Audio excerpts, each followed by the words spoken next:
လူတယောက်ကမိမိစိုးရင်ရတဲ့အခြေအနေတွေကိုတဦးတယောက်ရဲ့အရှိမပြောမိပြီဆိုရင်သူဟာဂုံတိတ်ခါကြာဆင်းသွားဖို့အတွက်ပြင်ဆင်နေတာပဲတီးခံမျိုးတိတ်တက်တဲ့သူကဘယ်တော့မှလက်မဲ့မဖြစ်ဘူးတီးခံခြင်းရဲ့အစားကိုအလ္လာဟ်ရဲ့ရဟမတ်နဲ့လဲဖို့အတွက်စောင့်ဆိုင်နေတဲ့သူပမာပဲအမှန်တရားစီရောက်ဖို့ရှောက်ရမယ့်လမ်းကြီးအများကြီးရှိတယ်ငါဟာချစ်ချင်းမြတ်တာရဲ့လမ်းကြောင်းကိုရွေးပြီးရှောက်ခဲ့မျောလင်းချက်နဲ့အောင်မြင်မှုမရဘူးအောင်မြင်မှုကယကင်းယုံကြည်ချက်နဲ့ရမှာအင်အားချိနဲ့မှုတွေထဲမှာအကြီးဆုံးအင်အားချိနဲ့မှုကကိုချင်းဇာရိတမကောင်းတဲ့ပုံသဏ္ဍာန်နဲ့ဆက်ဆံနေခြင်း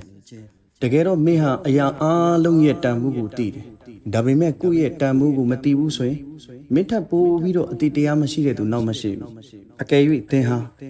နာကျင်စရာတစ်ခုကြုံတွေ့ခဲ့ရမယ်ဆိုရင်ယုံကြည်လိုက်ပါအဲ့ဒီဒဏ်ရာရဲ့အစားအေးချမ်းတာယာမှုတစ်ခုအလ္လာဟ်ပြန်ပြီးတော့ချီးမြှင့်ပေးမှာတကယ်တော့အလ္လာဟ်ရှင်မြတ်ကတင်တောင်းခံနေတဲ့သူဟာကိုချက်ချင်းမပေးဘူးဆိုတာ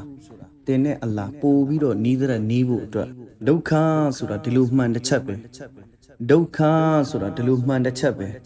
လူသားဟာကိုယ့်အခြေအနေအမှန်ကိုပြန်မြင်ရတယ်မင်းပါလဲဆိုတာကိုသိသွားတယ်ဘဝတတ်တန်းဆိုတာစမ်းသပ်ခြင်းခံရမဲ့နာမည်တစ်ခုပဲခြေလမ်းတိုင်းမှာစမ်းသပ်မှုရှိမယ်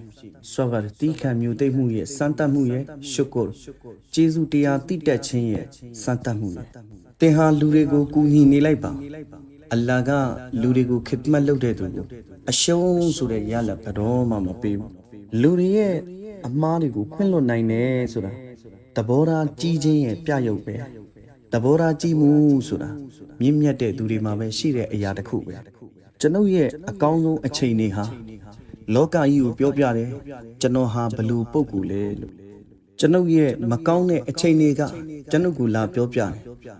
လောကကြီးကဘလူလဲဆိုတာ